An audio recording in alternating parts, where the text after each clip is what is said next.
Alright guys, be sure to pay attention to this video because I am giving a digital copy away of Stephen King's It. That is the 2017 version. It will flash on the screen at some point in this video. Stick around till the end and I'll tell you what I'm giving away next week. What's up guys, JP back at you once again, bringing you guys another Top 5 Friday. And today's Top 5 Friday is, I believe, a Top 5 that was picked by Jerry, and this is the Top 5 Part 3's. However, there is one rule. Jerry came up with this rule and he basically said that a 3 must be present in the title. So no pseudo trilogy type movies like House by the Cemetery or Day of the Dead, those do not count. The films must have a Part 3 in the title. So how I came up with my list is I just thought about my favorite Part 3's, and I didn't really surprise myself too much. At first I was going to modify the list a little bit and I was going to only pick horror films. The third installment was actually better than the first film. I quickly found out that that was very hard to do and gave up. So coming in at number 5, we have Psycho 3. I have Psycho 3 here on Blu-ray, courtesy of Scream Factory. This is a fantastic Blu-ray. I was a little disappointed when it first was released that there was no alternate cover art. It was kind of the basic Norman Bates cover art that you kind of see on the older releases, but apparently there was some rights with doing the new commission cover art, so they just settled for this. Psycho 3 was actually directed by Norman Bates himself, Mr. Anthony Perkins, and this was his first directorial job. This actually made Jerry's Top 5 in directorial debuts week that we did a couple weeks ago. Psycho 3 is really a great movie, as well as Psycho 2, Psycho 1, and Psycho 4. I love all 4 of the Psycho films, and the last time that I actually watched Psycho 3 was in preparation for the Top 10 of 1986 podcast that we did on 22 Shots, and it really kind of blew my mind. I was like, wow, this movie is really, really good. Some people say that Norman Bates is sort of overacting, Anthony Perkins is overacting as the character Norman Bates. I think that is absolutely ludicrous.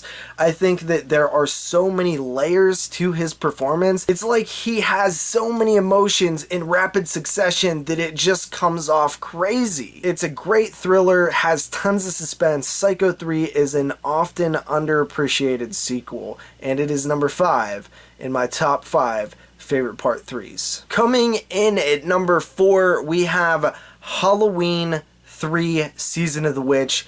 That's right, I have it here on the Scream Factory Collector's Edition. This was one of the original Scream Factory releases. I believe it was only the second release, and this is a fantastic release. There are great special features on here, a fantastic editions of Horror's Hallowed Grounds, touring the locations of Halloween 3.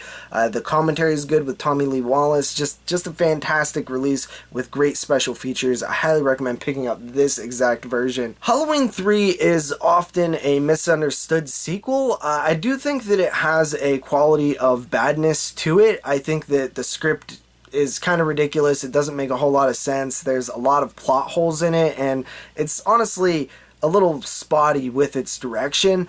But for some reason, I've always loved it. It's actually the first Halloween film I ever seen. Way before Michael Myers, I was watching Halloween 3 with some Melton Kid heads, and I thought that's what Halloween was all about. I eventually learned about Michael Myers and all the greatness that deals with those films, but Halloween 3 has always held a special place in my heart for my memories of it. And I think that a lot of people considered it an awful movie and blasphemous film in the series, and then it wasn't until like the internet age or a little bit after that people really started embracing it, and now it's more common to hear somebody say that they like it than that they actually don't like it. There's a whole weird history with the fact that it was supposed to kind of reinvent the Halloween series, and each year they were going to do another one with sort of a different story. That would have been a really cool idea. Unfortunately, Halloween 3 did not succeed, and they kind of pulled the plug on that and brought back Michael Myers, and yeah, the rest is history. But Halloween 3 is still a very fun movie, even with its sort of conventional qualities. Coming in at number 3, we have Friday the 13th Part 3D. Of course, I have it in the classic deluxe edition here. To this day, this is still my favorite version that has come out for the Friday the 13th films. These DVD deluxe editions, they were packed with special features. They had, well, except for this one, it only came with a 3D version and no features at all, no commentary or anything like that. But at the time, these were a much improved version of the standard DVD bare bones release that the Friday the 13th films had gotten at the time. So Friday the 13th Part 3D is one of my favorite Friday the 13ths. It's not in the top, 3 or 4, but it's kind of in the 5 range. I've always really liked it, and I do think that the original 4 films just blend so well together, and particularly 3 and 4 I love to play back to back. I do actually like watching Friday the 13th Part 3 in 3D. I think it looks pretty cool. I wish we would get a real 3D release of Friday the 13th Part 3, even though I don't have a 3D TV. I wish I did, and maybe if that ever came out, I'd find a way to get one. They're kind of hard to come by now, but I'm sure that in the next couple years we'll see another influx of 3D films like we do every so often. But Friday the 13th 3 is a lot of fun. I think that the Jason character is one of the scariest in the series, and of course, plenty of cool kills and stuff like that. It's Friday the 13th, and it's one of the better ones. Coming in at number 2 is a film that might actually surprise a few of you, because the quality of it is actually a lot lesser than the 3 previous films I mentioned in this top 5, but I love the film so much, and the series that this film is in is actually one of my favorite series in horror of all time. And I couldn't not put this film on the list. I absolutely love it, and I'm seriously talking about Leprechaun 3. I know you're probably like, what the hell, Leprechaun 3? But yes, I absolutely love Leprechaun 3. We have the complete collection here, which has Leprechaun 1, 2, 3, 4, In the Hood, Back to the Hood, and of course Leprechaun Origins, just kind of not really a Leprechaun movie, but kind of is at the same time. So yeah, this is a cool release here from Lionsgate, and they actually added some special features and stuff like that, which have always seemed to be neglected, in the Leprechaun series. So that was really cool. What can I say about Leprechaun 3? I love everything about it. It's set in Las Vegas. The Leprechaun is at his greediest. They add this new dynamic where you can have a rival Leprechaun, like this almost like zombie-like viral transformation that's happening when this dude gets some Leprechaun blood in his arm. The acting's pretty bad. You got Caroline Williams in here. The kills are great. Awesome kills in this one. It just is a really fun movie, and if you've never watched any Leprechaun films, I mean, if you started with Part 3, you would be like, wow, this is actually a fun little series. And oddly enough, I believe that Leprechaun 3, for the longest time, was one of the highest selling direct-to-video titles ever. I think in the 90s, it had the record for most units sold. I've heard this information before somewhere.